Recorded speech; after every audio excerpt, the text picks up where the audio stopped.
Man of masses NTR సినిమాల్లోనే కాదు సెట్లో కూడా డ్రాగన్ గా మారి నిప్పులు కురిపించాడా? ఆ నిప్పుల మీద ఇప్పుడు మాటల మాంత్రికుడు నడవాల్సి వచ్చిందంటున్నారు. కాళ్లు బాగా కాలినట్టున్నాయి. చేతులు కాలాక ఆకులు పట్టుకుంటే ఏం లాభం అంటారు. కానీ కాళ్లు కాలాకే త్రివిక్రమ్ ఇప్పుడు ఎన్టీఆర్ చేతులు పట్టుకున్నాడన్న మాట తూటాలా మారుతోంది. తనతో కమిట్ అయిన ప్రాజెక్ట్ ని బన్నీ దగ్గరికి మోసుకెళ్లడం మీద ఎప్పటి నుంచో పంచాయతీ నడుస్తోంది. ఈ చీటింగ్ కి మ్యాన్ ఆఫ్ మాసెస్ చాలా పెద్ద ఫైన్ వేశాడని కూడా తెలుస్తోంది.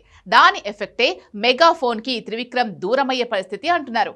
అంతగా mythological drama God of War తెర వెనుక ఏం జరిగింది, పంచాయతీలో ఏం తేలింది? Take a look.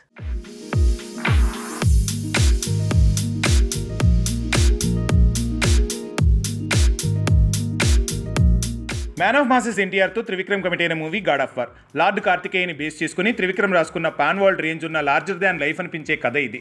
ముందు బన్నీకి చెప్పాడు. తను ఒప్పుకోకపోవడంతో ఎన్టీఆర్ని కలవటం, తను గ్రీన్ సిగ్నల్ ఇవ్వటం, తర్వాతే కథలో మార్పుల కోసం ఎన్టీఆర్ టీం కూడా కుస్తీ పడటం జరిగిందని తెలుస్తుంది. కట్ చేస్తే ఫైనల్ స్క్రిప్ట్ రెడీ. ఇంతలో బన్నీ నుంచి త్రివిక్రమ్కి కాల్ రావటం, తను బన్నీ కథ చెబితే ఆ ప్రాజెక్టు తనతోనే తీయాలని బన్నీ ఫోర్స్ చేయటం, అలా గాడ్ ఆఫ్ వార్ని బన్నీ కబ్జా చేశాడన్న ప్రచారం పెరగటం జరిగాయి. ఓ రకంగా త్రివిక్రమ్ ఇలా గాడ్ ఆఫ్ వార్ విషయంలో ఎన్టీఆర్కి వెన్నుపోటు పొడిచాడన్నారు. కానీ కథ మీద కాపీరైట్ ఎన్టీఆర్ తెలివిగా తీసుకోవటం వల్ల ఆ స్టోరీనే కాదు, స్టోరీ లైన్ కూడా త్రివిక్రమ్ మరెవరితో ప్లాన్ చేసేందుకు వీలుండదన్న ప్రచారం జరిగింది.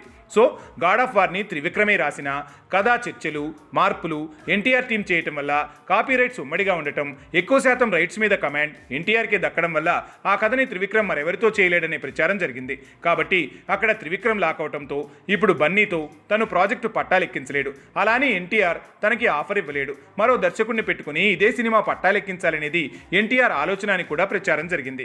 ఈ పంచాయితీ సంక్రాంతి తర్వాత తీరుతుందన్నారు. కానీ ఎన్టీఆర్ తన డ్రాగన్ షూటింగ్తో బిజీ అయ్యాడు. జలుబు వల్ల చిన్న బ్రేక్ తీసుకుంటున్నాడు అన్నారు. కానీ ఇది త్రివిక్రమ్ పంచాయితీ కోసమే అంటున్నారు. కథ విషయంలో త్రివిక్రమ్ తన తప్పుని రియలైజ్ అయ్యాడట. ఎన్టీఆర్కి సారీ కూడా చెప్పాడట.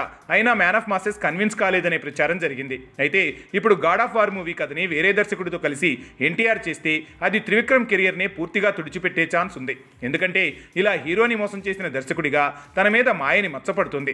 అందుకే అంతా నార్మలైజ్ అయ్యేందుకు ఎన్టీఆర్ కటాక్షం కోసం త్రివిక్రమ్ ఇప్పుడు డ్రాగన్ సినిమా సెట్ చుట్టూ చెక్కెర్లు కొట్టడం, ఫైనల్గా ఎన్టీఆర్ నుంచి పిలుపు రావడం జరిగిందంటున్నారు.